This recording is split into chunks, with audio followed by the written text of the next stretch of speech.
അല്ല ആക്ച്വലി നിങ്ങളുടെ ഈ കോഫൗണ്ടേഴ്സിന്റെ ഇടയ്ക്ക് കാര്യമായിട്ടുള്ള കോൺഫ്ലിക്ട്സ് ഉണ്ടാവാറുണ്ടോ എന്ന് പറയാറുള്ളത്. അപ്പം ഗ്രൂപ്പ് ഓഫ് ജിറാഫ്സിന്റെ പ്രത്യേകത എന്താ വെച്ച് കഴിഞ്ഞാൽ അവർ ഒരുമിച്ച് നിന്ന് കഴിഞ്ഞാൽ അവരൊരു ആനിമൽസിനും അറ്റാക്ക് ചെയ്യാൻ പറ്റില്ല. അപ്പൊ അങ്ങനെ ഒരു കോൺസെപ്റ്റിൽ നിന്നാണ് നമ്മൾ ആ ടവർ എന്ന് പറയുന്ന ടീമിനെ ഫോം ചെയ്യുന്നത്. ഓട്ടോമേറ്റഡ് റീപ്ലേസ് കൊടുക്കാൻ നോക്കുന്ന കാലഘട്ടത്തിൽ നമ്മൾ ഹ്യൂമൻ റെസ്പോൺസ് ഉണ്ട് എന്നുള്ളത് ഉറപ്പ് വരുത്താൻ മന്ത്ലി ഒരു 1 crore 1.5 crore ഒക്കെ ചെയ്തിരുന്ന ആ ഒരു സ്റ്റാഗ്നന്റ് സമയത്ത് നിന്ന് പെട്ടെന്ന് നമ്മളെ കമ്പനീനെ 2.5 3 crore ഒക്കെ മന്ത്ലി ചെയ്യുന്ന രീതിയിലേക്ക് ഒരു 6 months സ്കെയിൽ ചെയ്തത് ആൾക്കാർ സാലറിക്കും വേണ്ടിയിട്ട് മാത്രം വർക്ക് ചെയ്യുന്ന കാലഘട്ടമൊക്കെ മാറി. ഗൂഗിളിന്റെ എൻഡയർ സ്കെയിലിംഗ് സ്ട്രാറ്റജി പഠിച്ചിട്ടാണ് ഞാൻ അതിൽ നിന്ന് ഒരുപാട് ഗുഡ് പോയിന്റ്സ് ഇന്റർവെല്ലിന് എന്താണ് നല്ലത് ഞാൻ അതിൽ നിന്നൊക്കെ ഇൻസ്പയർ ആയിട്ട് എടുത്തിട്ടുള്ളത്. ഞാൻ എപ്പോഴും ചിന്തിക്കാറുണ്ട് എൻ്റെ ഒരു 15 വർഷം 16 വർഷം ഞാൻ കഷ്ടപ്പെട്ട് പഠിച്ചത് ഞാൻ ഇപ്പം തീരെ ഉപയോഗിക്കുന്നില്ലല്ലോ എന്നുള്ളൊരു ഉള്ളിൽ കുത്തല്. ബട്ട് സ്റ്റാർട്ടപ്പ് ഫൗണ്ടർ ആവാനോ വേണ്ടിയിട്ട് ഒരു സ്റ്റാർട്ടപ്പ് അല്ലെങ്കിൽ ഒരു ബിസിനസ് സ്റ്റാർട്ട് ചെയ്തത്.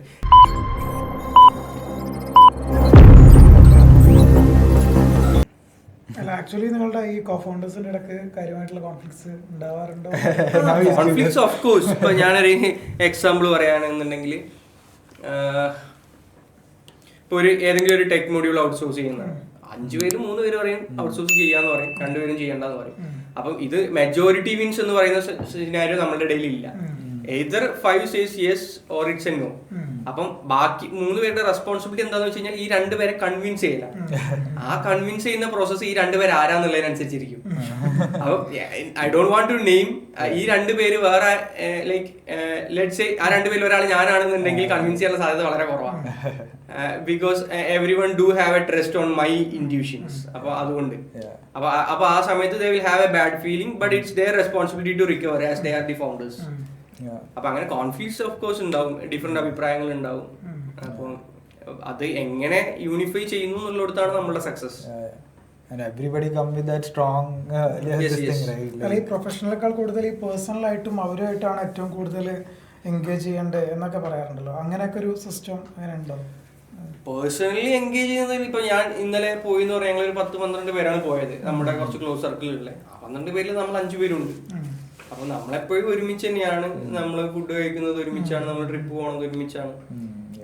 അപ്പം നമുക്ക് ആ ഒരു ബോണ്ട് ഉണ്ട്. പക്ഷെ നമ്മൾ ഇന്റർവെല്ലിനെ കുറിച്ച് അല്ലാതെ ഒന്നിനെ കുറിച്ച് സംസാരിക്കാറില്ല. കാരണം നമ്മുടെ ഇടയിൽ വേറെ ടോപ്പിക്സ് ഒന്നുമില്ല. It's all about interval. Maybe some gossips ഒക്കെ പറയും. ഓർ ഇപ്പൊ ഹേമ കമ്മിറ്റി റിപ്പോർട്ട് വന്നു അപ്പൊ അതിനെ കുറിച്ചുള്ള അഭിപ്രായം പറയും. അങ്ങനത്തെ കാര്യങ്ങളൊക്കെ സംസാരിക്കും. ബട്ട് അപ്പാർട്ട് ഫ്രം ദാറ്റ് എപ്പോഴും നമ്മൾ ഇന്റർവെല്ലിനെ കുറിച്ച് തന്നെയാണ് സംസാരിക്കുന്നത്. നിങ്ങൾക്കൊരു കോർ ടീം ഉണ്ടല്ലോ, 9 പേരോ? CCUT നമ്മളുടെ ടോപ്പ് ലൈക്ക് നമുക്ക് നമ്മളുടെ ഏറ്റവും ടോപ്പ് പൊസിഷൻസിനെ നമ്മൾ റൂട്ട്സ് എന്നാണ് വിളിക്കാറ്. റൂട്ട്സ് എന്ന് പറയുന്നത് ഒരു പ്ലാൻ സ്റ്റാർട്ട് ചെയ്യുന്ന ഏരിയ, റൈറ്റ്? അപ്പം നമുക്ക് ആ റൂട്ട്സിന് ഒരുപാട് ഡൂസ് ആൻഡ് ഡോൺസ് ഉണ്ട്. അതാണ് നമ്മുടെ CCUT. അതിലിപ്പം 8 പേരുണ്ട്. Then after roots we have a team called tower. അതാണ് മിഡ് ലെവൽ മാനേജ്മെന്റ്. നമ്മൾ ഏറ്റവും കൂടുതൽ എമൗണ്ട് ഇൻവെസ്റ്റ് ചെയ്യുന്നത് മിഡ് ലെവൽ മാനേജ്മെന്റിലാണ്. അപ്പൊ ടവർ എന്ന് പറഞ്ഞു കഴിഞ്ഞാൽ it's called group of giraffe. Group of ജിറാഫിനെയാണ് നമ്മൾ ടവർ എന്ന് പറയാറുള്ളത്. അപ്പം ഗ്രൂപ്പ് ഓഫ് ജിറാഫ്സിന്റെ പ്രത്യേകത എന്താ വെച്ച് കഴിഞ്ഞാൽ അവർ ഒരുമിച്ച് നിന്ന് കഴിഞ്ഞാൽ അവരൊരു ആനിമൽസിനും അറ്റാക്ക് ചെയ്യാൻ പറ്റില്ല. അപ്പൊ അങ്ങനെ ഒരു കോൺസെപ്റ്റിൽ നിന്നാണ് നമ്മൾ ആ ടവർ എന്ന് പറയുന്ന ടീമിനെ ഫോം ചെയ്യുന്നത്. അപ്പം ടവറിന്റെ ഡൂസും ഡോൺസും ഉണ്ട്, ടവറിന്റെ റെസ്പോൺസിബിലിറ്റീസ് ഉണ്ട്. They know it very well and we do conduct tower ഹഡിലൊക്കെ നമ്മൾ ട്രെയിനിങ്ങിനും വേണ്ടിയിട്ട്. So they will have different set of trainings as well. Then apart from പിന്നെ ഈ മിഡ് ലെവൽ മാനേജ്മെന്റും നമ്മൾ ഏറ്റവും ബോട്ടം ലെവലിന്റെ ഇടയിൽ നമുക്ക് വേറൊരു ലെവലും കൂടെ ഉണ്ട്. ആ ലെവലിന് നമ്മൾ ഡെൽറ്റ എന്നാണ് പറയുന്നത്. ഇപ്പൊ ഡെൽറ്റ എന്ന് പറഞ്ഞു കഴിഞ്ഞാൽ that is where river mergers into sea. അപ്പൊ ഏറ്റവും ഫെർട്ടൈൽ ആയിട്ടുള്ള സ്ഥലമാണ്. ഇപ്പൊ കമ്പനിയുടെ വിഷൻ ആയാലും കമ്പനിയുടെ മിഷൻ ആയാലും അത് നമ്മുടെ എല്ലാ സ്റ്റേക്ക് ഹോൾഡേഴ്സിലേക്കും, നമ്മുടെ കസ്റ്റമേഴ്സിലേക്കും, നമ്മുടെ പാരന്റ്സ്, സ്റ്റുഡൻസ് എല്ലാത്തിലേക്ക് എത്തിക്കുന്നതിൽ ഏറ്റവും ഇമ്പോർട്ടന്റ് റോള് വഹിക്കുന്നത് ആ ഡെൽറ്റയാണ്. അപ്പൊ അവർക്ക് അവരുടെ ഡൂസും ഡോൺസും ഉണ്ട്. സോ അങ്ങനെ ഒരു ഓർഗനൈസേഷൻ സ്ട്രക്ചർ ആണ് ശരിക്കും ഇന്റർവെല്ലിന്റെ ഫ്യൂച്ചറിലേക്കുള്ള ബാക്ക് ബോൺ. ആൻഡ് ഓരോ സെഗ്മെന്റിലുള്ള ഡൂസും ഡോൺസും വെച്ച് കഴിഞ്ഞാൽ it's A very different topic and very entertaining as well. അപ്പം അത്തരത്തിലുള്ള ഓർഗനൈസേഷൻ സ്ട്രക്ചർ ഫോം ചെയ്യാൻ നമുക്ക് കുറച്ച് സമയം എടുത്തിട്ടുണ്ട്. ബട്ട് സ്റ്റിൽ എല്ലാം ഇൻഹൗസ് ബ്രെയിൻസ്റ്റോം ചെയ്തിട്ട് എന്താണ് ഇന്റർവെല്ലിന് വേണ്ടത് എന്നുള്ള രീതിക്കാണ് നമ്മളത് ചെയ്തിട്ടുള്ളത്. ബിക്കോസ് നമ്മുടെ ഒരു ടെക് സാവി പ്രൊഡക്റ്റ് ആണെങ്കിൽ കൂടെ ഭയങ്കരമായിട്ട് ഹ്യൂമൻ ടച്ചിൽ നമ്മൾ ഫോക്കസ് ചെയ്തിട്ടുണ്ട്. ഇപ്പം നമ്മുടെ പാരന്റ്സിന് ഇപ്പൊ ഒരു എക്സാമ്പിൾ പറയുകയാണെന്നുണ്ടെങ്കിൽ നമ്മുടെ ഒരു പാരന്റിന് it's very easy to incorporate a chat bot, right? But ഈ ചാറ്റ് ബോട്ടിന്റെ പുറമെ പാരന്റിന് ഒരു കോൾ ചെയ്ത് കഴിഞ്ഞാൽ ലൈക്ക് ഒരു ഓട്ടോമേറ്റഡ് റെസ്പോൺസ് അല്ലാതെ ഒരു ഹ്യൂമൻ റെസ്പോൺസ് കിട്ടുന്നുണ്ട് എന്നുള്ളത് നമ്മൾ ഉറപ്പുവരുത്താറുണ്ട്. ബിക്കോസ് ഇത് ഇപ്പൊ ഇന്ത്യയിലെ പാരന്റ്സിന്റെ ഒരു പ്രത്യേകത എന്താ വെച്ച് കഴിഞ്ഞാൽ ഇവിടെ ഇവർ എഡ്യൂക്കേഷനിൽ എത്ര വേണമെങ്കിലും ഇൻവെസ്റ്റ് ചെയ്യാൻ തയ്യാറാണ്. Because they believe education is something which can take their kid to heights. പിന്നെ അവർക്ക് കിട്ടാത്ത അവരുടെ പല ഭാഗ്യങ്ങളും കൊണ്ടുവരാൻ അല്ലെങ്കിൽ കിട്ടാൻ അവരുടെ കുട്ടിയെ പ്രാപ്തമാക്കുന്ന ടൂളാണ് എഡ്യൂക്കേഷൻ. അപ്പൊ എഡ്യൂക്കേഷൻ അത്ര ഇമ്പോർട്ടൻസ് കൊടുക്കുന്നുണ്ട്. അപ്പൊ അതുകൊണ്ട് തന്നെ അവർ അത്രയും ടെൻസ്ഡ് ആണ് കുട്ടികളുടെ ഈ എഡ്യൂക്കേഷന്റെ കാര്യത്തിൽ. അപ്പൊ അവർ ടെൻസ്ഡ് ആയതുകൊണ്ടാണ് ശരിക്കും ഇന്ത്യയിൽ ഇത്രയധികം എഡ്ടെക് മാർക്കറ്റ്സ് ഉള്ളത്. അവർ അത്രയും ടെൻസ്ഡ് ആയതുകൊണ്ട്. അപ്പൊ ആ ടെൻഷൻ ഉള്ളത് കൊണ്ട് തന്നെ കുട്ടിയുടെ വിദ്യാഭ്യാസത്തിൽ അവർക്ക് എന്തെങ്കിലും ഒരു ഭയം അല്ലെങ്കിൽ എന്തെങ്കിലും ഒരു ആദ്യം തോന്നിക്കഴിഞ്ഞാൽ അല്ലെങ്കിൽ എന്തെങ്കിലും ഒരു ഡൗട്ട് തോന്നിക്കഴിഞ്ഞാൽ they are not patient enough to attend a chat bot or an automated call. അവർക്ക് ഒരു കോൾ വിളിച്ചിട്ട് അവരെ കിട്ടണം. അതുകൊണ്ടാണ് നമ്മളെ ക്ലാസ് ടീച്ചേഴ്സിനെയൊക്കെ പാരന്റ്സ് അത്രയും കോൾ ചെയ്യാനുള്ള റീസൺ. അപ്പൊ ആ ഹ്യൂമൻ ടച്ച് അവർക്ക് കിട്ടുന്നുണ്ട്. ആ ഒരു റിലാക്സേഷൻ ലൈക്ക് അവരുടെ കുട്ടിയുടെ പഠന കാര്യത്തിൽ എന്ത് ബുദ്ധിമുട്ടുണ്ടെങ്കിലും ഈ നമ്പറിൽ വിളിച്ചു കഴിഞ്ഞാൽ ഇന്റർവെല്ലിൽ ഈ നമ്പറിൽ വിളിച്ചു കഴിഞ്ഞാൽ അത് സോൾവ് ചെയ്യപ്പെടും എന്നുള്ളൊരു വിശ്വാസം അവർക്കുണ്ട്. So that is one great thing we focused on. So അങ്ങനെ ഹ്യൂമൻ ടച്ച് കൊടുക്കുന്നത് കൊണ്ട് തന്നെ നമ്മൾ അങ്ങനെ ഒരു strong back end operations with humans not with tech നമ്മൾ അവിടെ എൻഷുർ ചെയ്തിട്ടുണ്ട്. അപ്പൊ അതിനും വേണ്ടിയിട്ട് നമ്മൾ കുറച്ച് ഹ്യൂമൻ സേവി ഓപ്പറേഷൻസ് ആണ് ഇപ്പോൾ. അതിലെ ചില എലിമെന്റ്സ് ഒക്കെ നമ്മൾ ഓട്ടോമേറ്റ് ചെയ്യാൻ നോക്കുന്നുണ്ട്. But still we make sure that they get a human to converse with. ഇപ്പോൾ എല്ലാവരും മേ ബി നമ്മൾ ഓപ്പോസിറ്റ് ഡിറക്ഷനിലായിരിക്കും സഞ്ചരിക്കുന്നത്. എല്ലാവരും AI വെച്ചിട്ടും ഓഗ്മെന്റഡ് റിയാലിറ്റി വെച്ചിട്ടൊക്കെ റോബോട്ടിക് ഒരു ടച്ച് കൊടുക്കാനും അതുപോലെ തന്നെ ഓട്ടോമേറ്റഡ് റീപ്ലേസ് കൊടുക്കാനും നോക്കുന്ന കാലഘട്ടത്തിൽ നമ്മൾ ഹ്യൂമൻ റെസ്പോൺസ് ഉണ്ട് എന്നുള്ളത് ഉറപ്പ് വരുത്താൻ. ടുഡേസ് വേൾഡ് ആ ഒരു 1:1 ഇമ്പോർട്ടൻസും അതാണല്ലോ. അതെ ഭയങ്കര ആ ഒരു പേഴ്സണലൈസ്ഡ് ആയിട്ടുള്ള ഒരു സാധനം വരുമ്പോൾ കിട്ടുന്ന ഒരു ഇത് it's very different, right? No, AI can replace it in the near future also maybe. ഒരു ഓഫ്ലൈനും ഓൺലൈനിലും ഒരു മാറ്റമല്ല. അതേപോലെ തന്നെ നമ്മൾ AI വെച്ച് റീപ്ലേസ് ചെയ്യില്ല എന്നുള്ളതല്ല, ബട്ട് അതൊരു ഹാൻഡ് ഷേക്ക് എവിടെയാണ് റൈറ്റ് പോയിന്റിൽ ഒരു ഹാൻഡ് ഷേക്ക് നമ്മൾ യൂസ് ചെയ്യുമ്പോൾ ഒരു കുട്ടി നമ്മുടെ ക്ലാസ്സിൽ വരികയാണ്. This is not very near future, may be കുറച്ച് കഴിഞ്ഞിട്ട് സംഭവിക്കുമായിരിക്കും. അപ്പം ഒരു ക്ലാസ്സിൽ ടീച്ചർ വരുമ്പോൾ ഒരു ക്ലാസ്സിൽ ടീച്ചർ വരുമ്പോൾ മുന്നിൽ 40 കുട്ടികൾ ഇരിക്കുന്നുണ്ട്. അപ്പം അറ്റൻഡൻസ് എടുക്കാൻ he or she might take a attendance register or a tab may be, right? അപ്പൊ ആ ടാബ് എടുക്കുമ്പോൾ തന്നെ വാട്ട് ഇഫ് ഈ 40 കുട്ടികളും ഏത് ഇമോഷണൽ സ്റ്റേറ്റിലാണ് ഉള്ളത്, അല്ലെങ്കിൽ ഇവർ എത്ര ഇൻട്രസ്റ്റിലാണ് ക്ലാസ്സിൽ ഇരിക്കുന്നത് എന്നുള്ള ഡീറ്റെയിൽ അവരുടെ പാനൽ കിട്ടുകയാണെന്നുണ്ടെങ്കിൽ the teacher we can start with that information. So it's not like എല്ലാ ക്ലാസ്സും ഒരേപോലെ സ്റ്റാർട്ട് ചെയ്യണം എന്നുള്ളത്. ആ ക്ലാസ്സിലെ മെജോറിറ്റി അല്ലെങ്കിൽ ആ ക്ലാസ്സിലെ സ്റ്റുഡൻസിന്റെ അപ്പോഴത്തെ സിറ്റുവേഷൻ വെച്ചിട്ട് ടീച്ചേഴ്സിനെ സ്റ്റാർട്ട് ചെയ്യാം. So that's the areas where AI can be incorporated very well, but I don't know how efficiently AI will replace a teacher. It might replace the responsibilities of the teacher, but not the teacher, I believe. Correct. Awesome. And ഈ അടുത്ത് like ഞാൻ പോഡ്കാസ്റ്റിലല്ല എവിടെ പോയി കഴിഞ്ഞാൽ എനിക്ക് കൂടുതൽ questions കിട്ടല് culture related ആണ്, കമ്പനിയുടെ കൾച്ചർ റിലേറ്റഡ് ഏറ്റവും കൂടുതൽ സംസാരിക്കലും പീപ്പിൾ മാനേജ്മെന്റ് കാര്യത്തിലാണ്. കാരണം അതിന്റെ മെയിൻ റീസൺ ഇതേ ഉള്ളൂ. അതായത് നമ്മളിപ്പം മന്ത്ലി ഒരു 1 crore 1.5 crore ഒക്കെ ചെയ്തിരുന്ന ആ ഒരു സ്റ്റാഗ്നന്റ് സമയത്ത് നിന്ന് പെട്ടെന്ന് നമ്മളെ കമ്പനീനെ 2.5-3 crore ഒക്കെ മന്ത്ലി ചെയ്യുന്ന രീതിയിലേക്ക് ഒരു 6 months സ്കെയിൽ ചെയ്തത് പീപ്പിൾ ഇൻവെസ്റ്റ് ചെയ്തതുകൊണ്ടാണ്. അപ്പൊ ആ കോൺഫിഡൻസ് ഉള്ളതുകൊണ്ട് I talk very high on that. അപ്പൊ അതാണ് ഒരു റീസൺ. അപ്പം നമ്മുടെ കൾച്ചറിനെ കുറിച്ച് ഒരുപാട് പേര് ചോദിക്കാറുണ്ട്. അപ്പം നമ്മുടെ കമ്പനിയിൽ ആക്ച്വലി അക്കോമഡേഷനും ഫുഡൊക്കെ കംപ്ലീറ്റ്ലി ഫ്രീ ആ ഫോർ എംപ്ലോയീസ്. അപ്പൊ അതെന്തുകൊണ്ടാന്ന് പല ആൾക്കാരും ചോദിക്കാറുണ്ട്.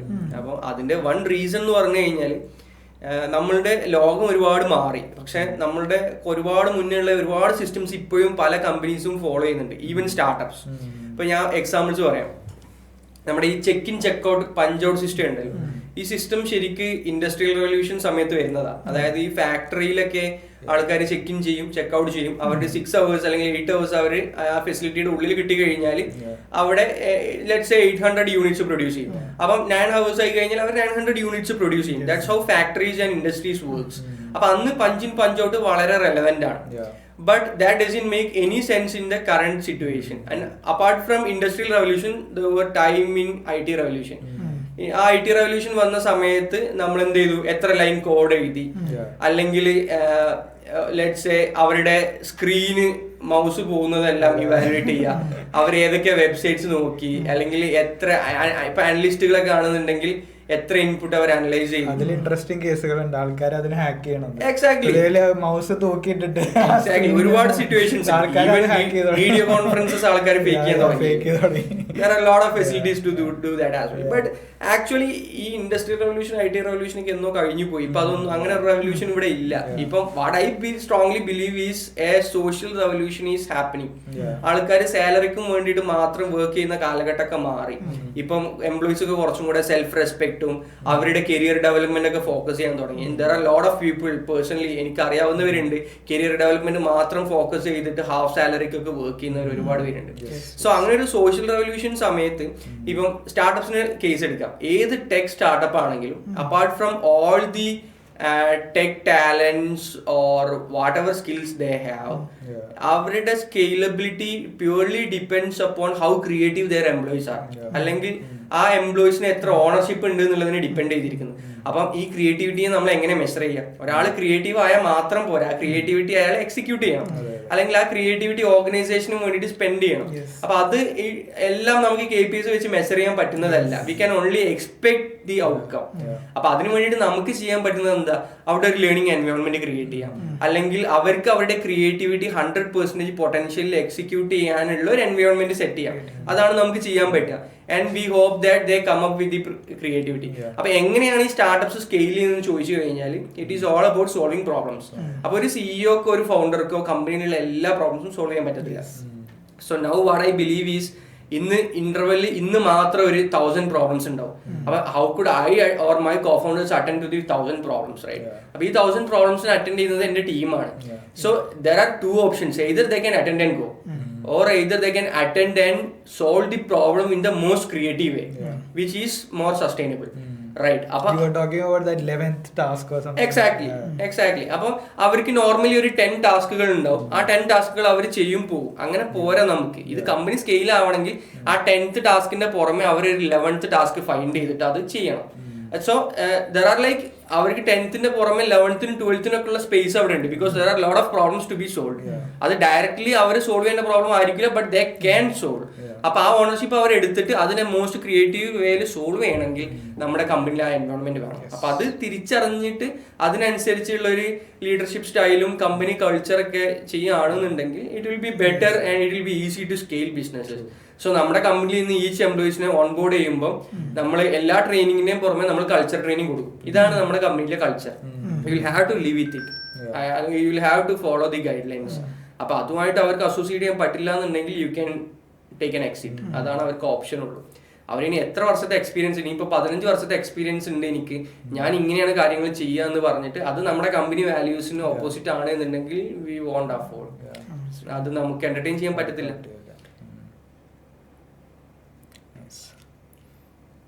അപ്പം ആ കൾച്ചർ ഉണ്ടായാൽ മാത്രം പോരാ, കൾച്ചർ സ്ട്രോങ് ആയിരിക്കണം ആക്ച്വലി.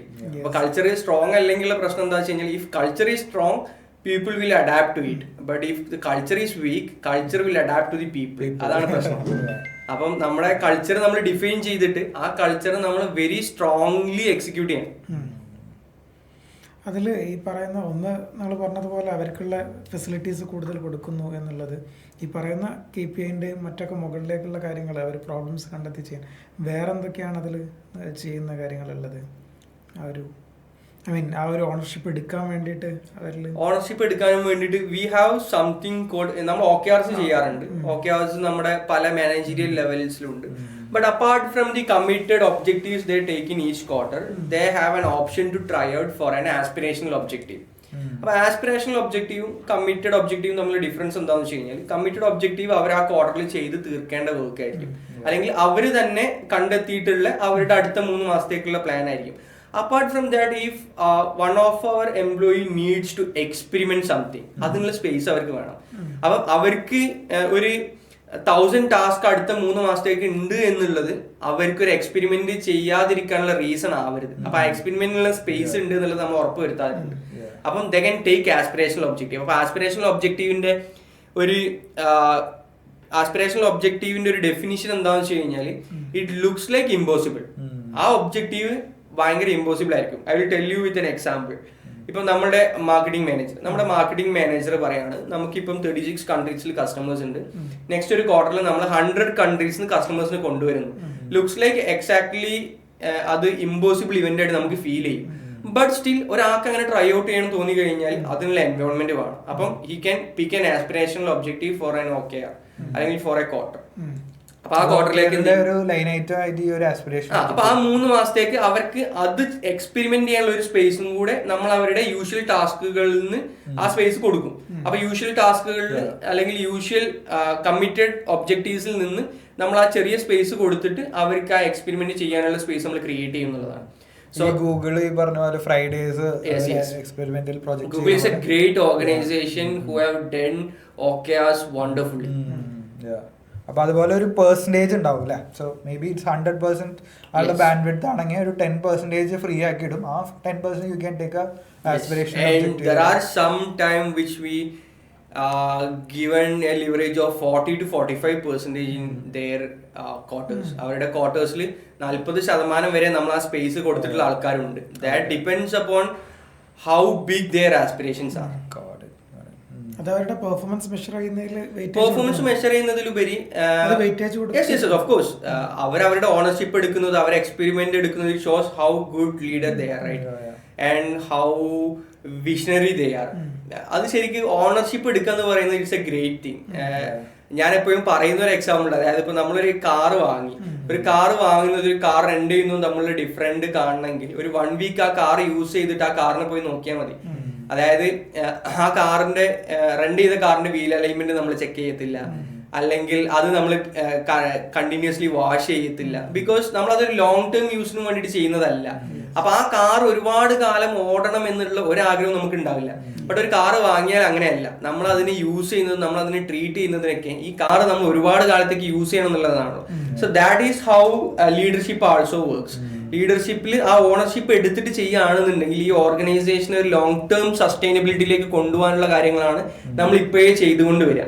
അപ്പൊ ആ ഓണർഷിപ്പ് എടുക്കുന്ന എംപ്ലോയീസിനെ നമ്മൾ ഹൈലി അപ്രീഷിയേറ്റ് ചെയ്യും, അവർക്ക് നമ്മൾ ഫ്യൂച്ചർ ഓപ്ഷൻസ് ഒരുപാട് കൊടുക്കുകയും ചെയ്യും. സോ അതാണ് നമ്മൾ എക്സാമ്പിൾ പറഞ്ഞത്. ഒരു ഇന്ത്യൻ ആയിട്ടുള്ള വന്ന എംപ്ലോയി നമ്മുടെ കമ്പനിയിൽ ചീഫ് പീപ്പിൾ ഓഫീസർ ആയിട്ടുണ്ട് എന്നുണ്ടെങ്കിൽ it shows how to what extent that guy takes ownership.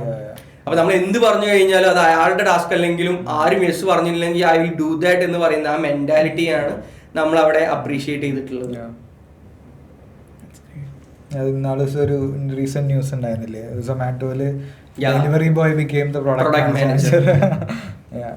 We do that a lot in Zomato. അത് അങ്ങനെ ഒരുപാട് ഈ ഒരു കോൺസെപ്റ്റ് അവർ ചെയ്യുന്ന കണ്ടിട്ടുണ്ട്. കോണ്ടന്റ് റൈറ്റർ ചിലപ്പോൾ പ്രൊഡക്റ്റ് മാനേജർ ആവും. ഇതുപോലെ ഭയങ്കര ഡിഫറെന്റ്, ബേസ്ഡ് ഓൺ അവരുടെ ആസ്പിറേഷൻ എന്താണ് ആ ആസ്പിറേഷനിലേക്ക് അവരെ പ്ലേസ് ചെയ്യുക.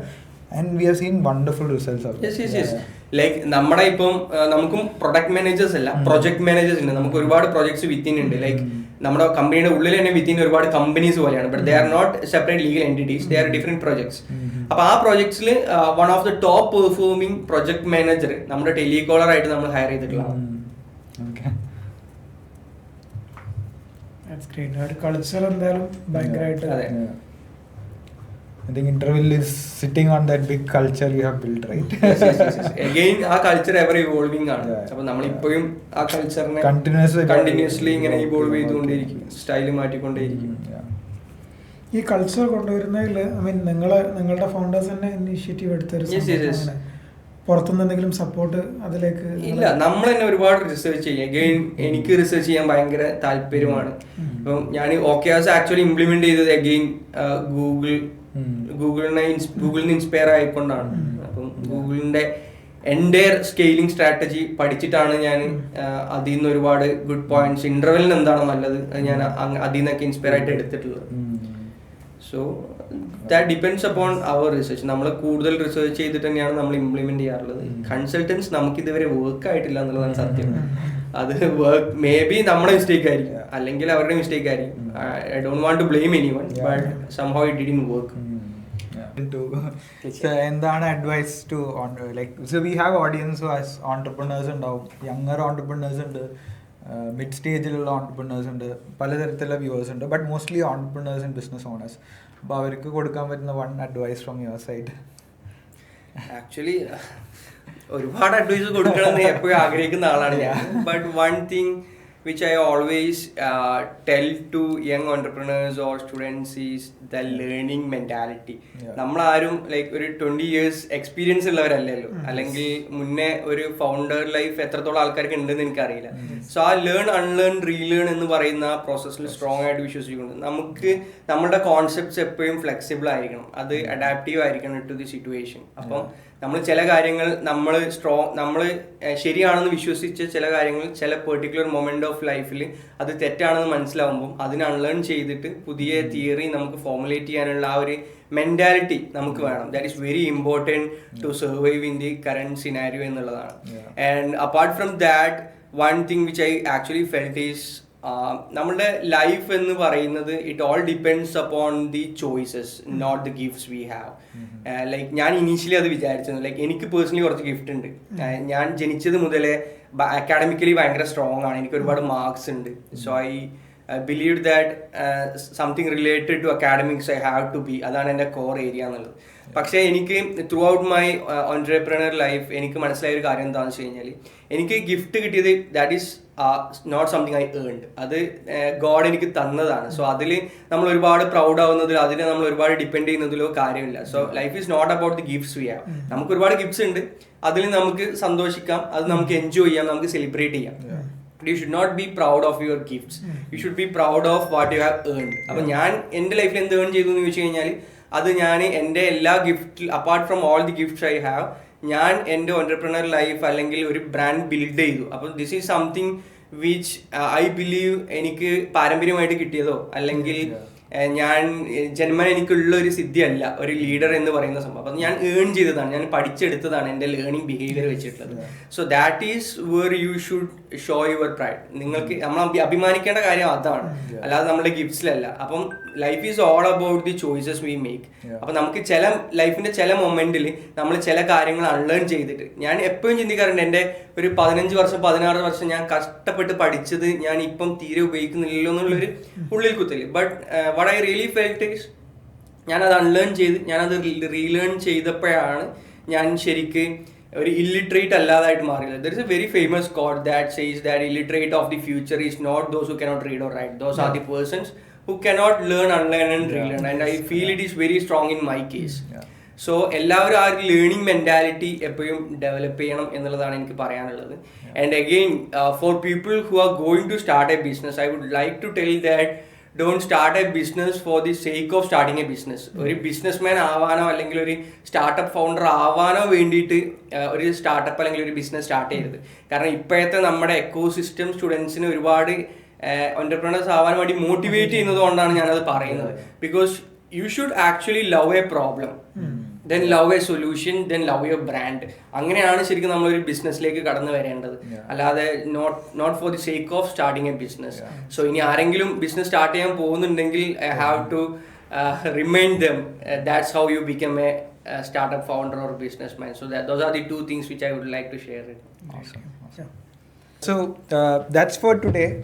So if you enjoyed our conversation, do subscribe and share your comments in the comment box below. See you in the next episode.